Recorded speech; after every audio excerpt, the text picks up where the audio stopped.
Topic है बहुत ही realistic topic है जो मैंने ये उठाया है, क्योंकि आज से 4 या 5 साल पहले कुछ 6-7 केसेस ऐसे आए थे जिसमें जब डायग्नोस किया गया था और केस स्टडी की गई थी तो उसमें ये निकला था कि अपने ही कुछ रिलेटिव्स ने जो है बेडरूम में आके और वो जो बेड, जो कपल का बेड था, उसके ऊपर ऐसे स्पेल्स करवा दिए थे। ऐसे कहते हैं ना, एक मेथड इस्तेमाल करवा दिया था ब्लैक मैजिक से रिलेटेड, जिसमें जब भी वो अपने बेड पे बैठेंगे या अपना प्राइवेट टाइम स्पेंड करेंगे तो उनके बीच में झगड़े, उनके बीच में इश्यूज शुरू होंगे।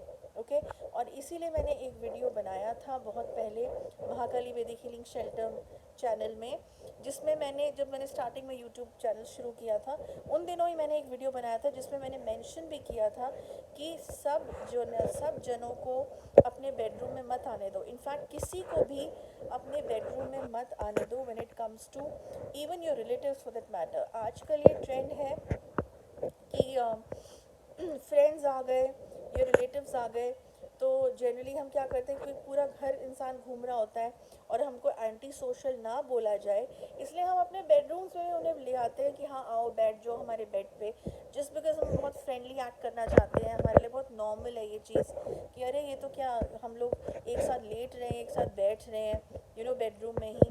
मोस्टली कॉर्पोरेट्स में ये होता है कि जब वीकेंड पार्टीज होती हैं तो एक दूसरे के बेडरूम में बहुत जनरली, मतलब पूरे घर में घूम रहे होते हैं, पूरे घर में बैठ रहे होते हैं फॉर दैट मैटर। ओके, तो अब क्योंकि मैं प्रैक्टिकल एग्जांपल दे रही हूँ तो मैं तो जो चीज़ें देख रही हूँ वही मैं बोलूँगी। I am not saying it is completely wrong या जो कुछ भी है कि जो लोग कर रहे हैं वो कम्प्लीटली गलत है या समथिंग, लेकिन उसके फिर अपने अगर कोई ऐसी चीज़ होती है तुम्हारे अगेंस्ट तो ये इस तरीके से भी हो सकती है, इस रीज़न की वजह से भी बहुत ईजी हो जाता है अप्रोच करना या उस चीज़ को इम्प्लीमेंट करना। मैं ये कहने की कोशिश कर रही हूँ। ओके, सो अब हमारे किसी के चेहरे पे तो लिखा नहीं है कि तुम्हारे साथ ये इंसान बुरा करेगा या ये इंसान तुम्हारे लिए बुरा चाह रहा है। सबसे पहले तो जो ब्लैक मैजिक लोग करते हैं वो तुम्हारे चेहरे के सामने तो बहुत ही अच्छे बनते हैं, ज़रूरत से ज़्यादा अच्छा बनेंगे ताकि उनके ऊपर कोई शक ही ना जाए। पहले तो यही थंब रूल है जो मैं हमेशा बोलती हूँ। ओके, ज़रूरत से ज़्यादा जो इंसान मीठा बने सबसे पहले तुम उसी पे शक करो। Okay, so coming back to the topic कि जो केस में देखा गया था, केसेस में देखा गया था, इनफैक्ट एक केस नहीं, ऐसे 5-6 केसेस जैसे मैंने बताया थे, जिसमें देखा गया था कि जब रिलेटिव्स और जो है लोग, फ्रेंड्स रिलेटिव्स आ रहे थे, बेडरूम्स में बिठाया जा रहा था, तो उन्होंने गेज कर लिया था उस समय कि इन लोगों की इक्वेशन, इस कपल की बहुत अच्छी है आपस में, और इनकी फिजिकल लाइफ भी जो है बहुत अच्छी लग रही है, बहुत ही आपस में इनकी अच्छी इक्वेशन और ट्यूनिंग बैठी हुई है।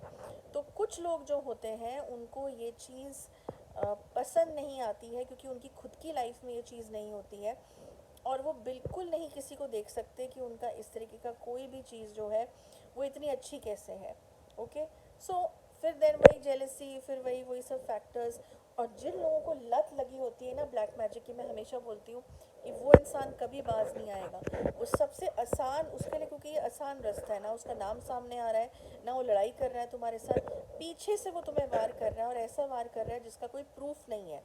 ऑलराइट, तो उन केसेस में यही किया गया था कि तुम्हारे अगेंस्ट जो है, जो जिस बेड पे तुम बैठते हो, क्योंकि कपल्स जब अपने बेडरूम में आएंगे तो जाहिर सी बात है बेड पे ही इंसान अपने बैठेगा, सबसे ज़्यादा उसी पे रिलैक्स करेगा। तो उस पर्टिकुलर ऑब्जेक्ट या प्रोडक्ट को अगर दूषित कर दिया जाए या उसको इतना नेगेटिव बना दिया जाए या ऐसे उसमें स्पेल्स कर दिए जाए जिससे जब भी वो कपल उस बेड पे बैठेगा उनकी सबसे पहले तो लड़ाई शुरू होगी। मतलब हेड और टेल किसी बात का नहीं होगा, बट लेकिन होगी, क्वेरल्स होंगी, फाइट्स होंगी। ओके, डिसएग्रीमेंट्स होंगे बहुत सी चीज़ों में, और अट्रैक्शन एक दूसरे के लिए ख़त्म शुरू हो जाएगी, फिज़िकल लाइफ ख़राब होनी शुरू हो जाएगी।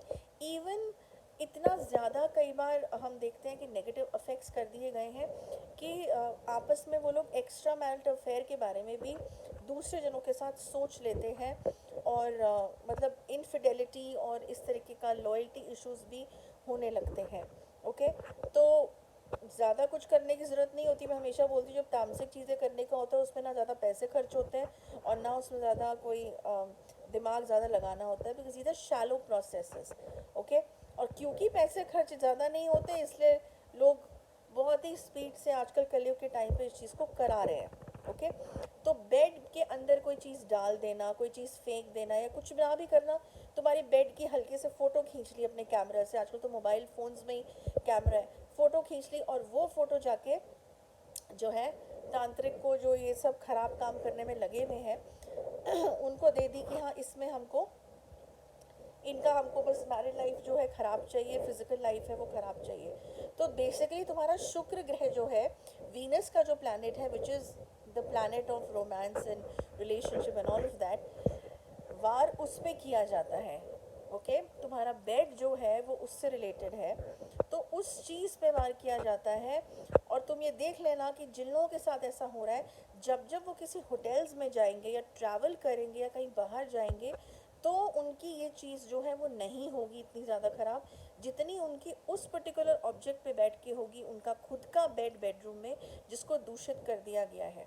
ओके, तो ये मैं प्रैक्टिकल चीज़ बता रही हूँ जो चीज़ें हुई हैं लोगों के साथ। ओके, तो जो लोग ये वीडियो देख रहे हैं वो रिलेट कर पाएंगे, और अगर कर पा रहे हो रिलेट, तो सबसे आसान इसका और ज़रूरी भी जो तरीका है वो यही है कि इसकी केस स्टडी कराओ, डायग्नोस कराओ कि ऐसा क्यों हो रहा है हमारे साथ। ओके, और उसमें सब कुछ निकल आएगा, लेकिन वो पेड सर्विस है, फ्री सर्विस नहीं है। मुझे हमेशा ये बोलना पड़ता है यूट्यूब में, क्योंकि हमेशा ही पता नहीं ऐसा क्यों होता है कि लोग कंफ्यूज होते हैं कि गुरु दीदी ने ये कहा था कि केस स्टडी करवा लो। So case study is not a free service, paid service है। उसमें सब निकल आएगा कि तुम्हारे किसी ने कुछ स्पेल करा है, कुछ ब्लैक मैजिक किया है या नहीं किया है, दोनों चीज़ें निकल आएंगी। ओके, तो यही मैंने प्रोटोकॉल बताया है। जीमेल पे लिखो अपनी प्रॉब्लम और केस स्टडी के लिए बुकिंग करो, चाहे हमारे से करो कहीं और से करो। Basically what I am trying to say is ये बताना चाह रही थी कि बेड पे ऐसा हुआ है, ऐसा होता है। तुम इधर उधर हर जगह ढूंढते रहोगे, शायद हमारे ऊपर कोई चीज़ हुई है, शायद हमारे घर में कोई चीज़ है। No, it's your bed, sometimes it's only your bed.